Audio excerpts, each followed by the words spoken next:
जितनी जरूरी आपकी सेफ्टी है उतनी ही जरूरी आपकी सेहत भी है। जी हाँ, आपकी सेहत को लेकर ये बहुत इंपॉर्टेंट अपडेट है।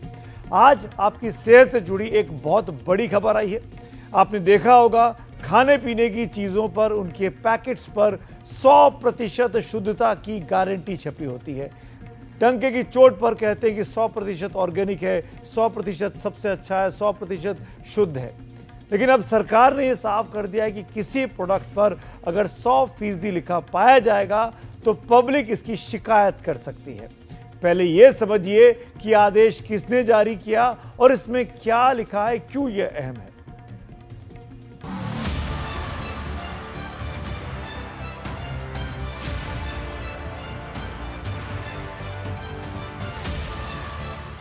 कहीं आप भी 100% वाले इस धोखे के जाल में तो नहीं फंस रहे?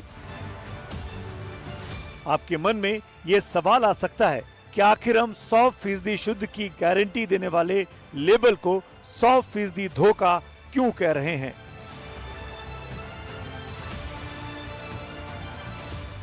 दरअसल केंद्र सरकार के स्वास्थ्य मंत्रालय के तहत काम करने वाली संस्था FSSAI यानी food safety and standards authority of India ने एक निर्देश जारी किया है। FSSAI ने एक सख्त निर्देश जारी करते हुए कहा कि खाद्य पदार्थों के लेबलिंग और प्रचार में 100% के दावे का इस्तेमाल न किया जाए। संस्था ने इस दावे को उपभोक्ताओं के लिए 100% भ्रामक बताया। FSSAI का कहना है कि हाल के दिनों में 100% वाले दावे में तेजी से बढ़त देखी गई है, लेकिन मौजूदा नियमों के मुताबिक 100% वाला दावा भ्रामक है और ये उपभोक्ता के बीच गलत धारणा पैदा करता है। 100% शब्द के उपयोग से पूर्ण शुद्धता का एक गलत प्रभाव पैदा करने की आशंका बनती है।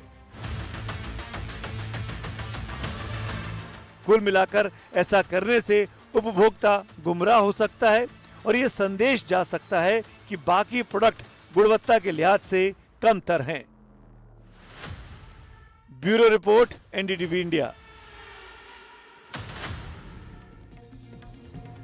यानी 100% धोखा, इसको हम इस तरीके से देख सकते हैं। लगातार उपभोक्ताओं को झूठ बोला जाता है भ्रामक विज्ञापनों के जरिए, भ्रामक पैकेजिंग के जरिए। हमने भी सोचा कि एक जनरल स्टोर में जाकर ऐसे फूड पैकेट्स की पड़ताल की जाए जिनके ऊपर 100% शुद्ध होने का लेबल लगा होता है। साथ ही हमने एक्सपर्ट से भी पूछा कि ऐसे दावों का क्या मतलब है और सरकार ने जो दिशा निर्देश जारी किए हैं उसका उपभोक्ताओं के लिए क्या फायदा है। ये रिपोर्ट देखिए।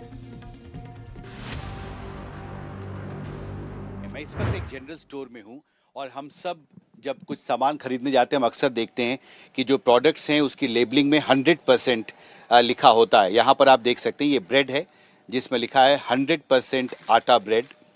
फिर एक सफोला हनी की ये शीशी है, इसमें लिखा है 100% प्योर। एक बिस्किट पैक है जिसमें लिखा है 100% आटा। और ये इस तरह के और भी बहुत सारे बिस्किट पैक्स हैं जिसमें ये हमें देखने को मिला। फिर ये जैम की बोतल है, इसमें लिखा है 100% रियल फ्रूट्स। फिर एक और पैक है यहाँ पर इसमें भी 100% लिखा है रियल फ्रूट्स। इसी तरह की बहुत सारी फूड प्रोडक्ट्स जो हैं हमें इस जनरल स्टोर में मिली। ये आटे का एक 5 किलो का पैकेट है, इसमें भी लिखा है 0% मैदा 100% आटा। एनडीटीवी की टीम एक ऐसे स्टोर में पहुंची जहां खान पान में इस्तेमाल होने वाले तमाम घरेलू सामान मिलते हैं। वहां ऐसी कई चीजें मिल गई जिनकी पैकिंग पर 100% वाला दावा किया गया था। हमने nutrition advocacy in public interest के कन्वीनर डॉक्टर अरुण गुप्ता से पूछा कि ऐसे विज्ञापन पर किसी को आपत्ति क्यों होनी चाहिए। कंसर्न क्या है? 100% अगर लिखा होता है फूड प्रोडक्ट पे तो उससे फूड रेगुलेटर को क्यों आपत्ति है? नहीं, आपत्ति भी कह सकते हैं इसको। आप ये भी कह सकते हैं कि जो भी उनको खबरें मिलती हैं कि इसको एज ए क्लेम, जैसे कोई क्लेम करता है कि ये बहुत अच्छी चीज़ है।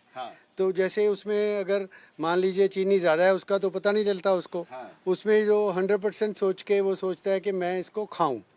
तो खाने से उसको अगर लगातार खाना होता है उसका उस प्रोडक्ट का, तो जो भी कंज्यूम करता है उसको नुकसान हो सकता है उसकी सेहत को। कुछ समझे आप? मान लीजिए कि किसी प्रोडक्ट में शुगर ज्यादा है, फैट ज्यादा है, सॉल्ट या सोडियम हाई है और इसकी जानकारी पैकेट पर नहीं दी जाती, उल्टे उसके ऊपर 100% का लेबल चिपका दिया जाता है, तो आम आदमी के लिए ये धोखा ही तो हुआ। हमने जानकारों से बात की तो पता चला कि अधिक शुगर लेने से मोटापा, टाइप 2 डायबिटीज, हृदय रोग और दांतों की सड़न का खतरा बढ़ सकता है। ज्यादा फैट से कोलेस्ट्रॉल बढ़ सकता है, जिससे हृदय रोग, स्ट्रोक और मोटापे की समस्या हो सकती है। ज्यादा मात्रा में नमक भी घातक है, इसकी वजह से ब्लड प्रेशर बढ़ सकता है, किडनी की समस्या हो सकती है। इसी तरह सोडियम ज्यादा हो गया तो शरीर में पानी का संतुलन बिगड़ सकता है, जिससे हृदय रोग और सूजन की समस्या हो सकती है।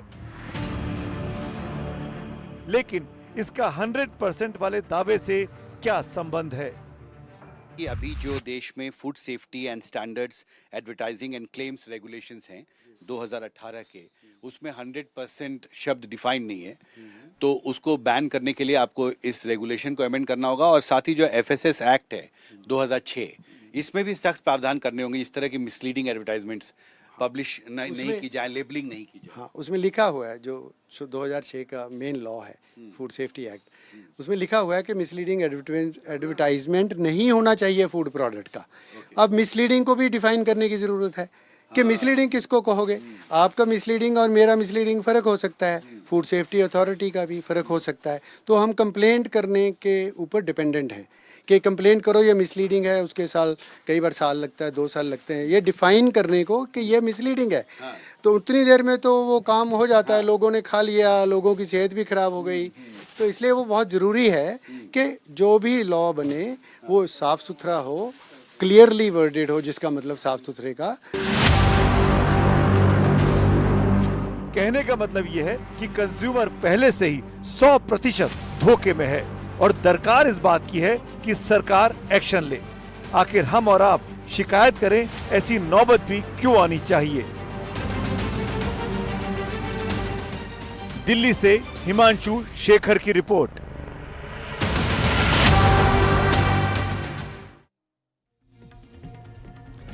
पैकेट के ऊपर 100% वाली गारंटी लिखी होती है और हम उसके झांसे में आ जाते हैं। इसका असर क्या होता है आप वो भी समझ लीजिए। एम्स की एक रिसर्च में खुलासा हुआ है कि दिल्ली के स्कूलों में बच्चों में मोटापा और हाइपरटेंशन जैसी समस्या बढ़ रही है। 6 से 19 साल के 3,888 बच्चों को इस रिसर्च में शामिल किया गया तो पता चला कि एब्डोमिनल ओबेसिटी यानी बच्चों में पेट की चर्बी और हाई बीपी तेजी से बढ़ रहा है। खतरा यह भी है कि ऐसे लक्षण आगे चलकर डायबिटीज और दिल की बीमारी का कारण बन सकते हैं। करीब 34% बच्चों में फैट ज्यादा और मसल्स यानी कि मांसपेशियां कम पाई गई। रिसर्च में इस बात पर चिंता जताई गई है कि बच्चे जिस तरह की चीजें खा रहे हैं उनमें फैट और शुगर की मात्रा ज्यादा है और ये मात्रा तब और खतरनाक हो जाती है जब मोबाइल का इस्तेमाल बढ़ जाता है और फिजिकल एक्टिविटीज यानी कि शारीरिक गतिविधियां कम हो जाती हैं। इसी मुद्दे को लेकर हम पब्लिक के बीच भी गए। हमने लोगों से पूछा कि क्या सरकार की इस पहल का उनको लगता है कोई फायदा होगा। ये बहुत अच्छा फैसला साबित हो सकता है क्योंकि मोस्टली लोग जो लेबलिंग होती है ना, जो एडवर्टाइजमेंट होता है उससे देखकर प्रभावित तो होते हैं। मतलब 100% लिखा है तो लोगों के दिमाग में ये आता है कि 100% है। जैसे अगर हेल्दी लिखा है तो हम मन में मान लेते हैं कि हेल्दी है वो चीज, तो अगर 100% लिखा है तो उसको 100% मान लिया जाता है, लेकिन वो हकीकत में नहीं होती। इसलिए ये फैसला बहुत अच्छा साबित हो सकता है। एफएसएसआई ने जो भी ये फैसला दिया है तो कम से कम खुलकर झूठ बोलने की जो है उस पर पाबंदी लगाता है। इसको मैं ऐसे देखता हूँ कि लोग अब खुलकर नहीं झूठ बोल पाएंगे और अगर वो इसका दावा करते हैं तो इसके साथ वो साक्ष्य भी पेश करें कि हाँ वो 100% शुद्ध हैं। सर भरोसा आजकल जैसे आप देखते ही हैं कि सोया चांप या चांप की इतनी आइटम्स हैं, उसमें ज़्यादातर मैदा मिक्स होके आ रहा है, या कोई स्वीट्स हैं उसमें भी बहुत गड़बड़ी, दूध की जगह कुछ और मिक्सिंग होके आ रहा है। तो मुझे नहीं लगता कि वो सारी शुद्धता से बन रही हैं। सिर्फ कंपनी पे विश्वास करके ले रहे हैं। अब उस पर 100 लिखा है, 90 लिखा है, 80 लिखा है, हमने तो उस पर विश्वास करके कंपनी पे लिया है वो है। अब उन्होंने 100 लिखा है, वो हमको पता है कि कुछ भी 100 होता नहीं है इसका। तो 100% का मतलब तो प्योरिटी हमको मिल रही है। प्योरिटी हमारे इंडिया में है ही नहीं है, वो नाम ही चलता है 100% का।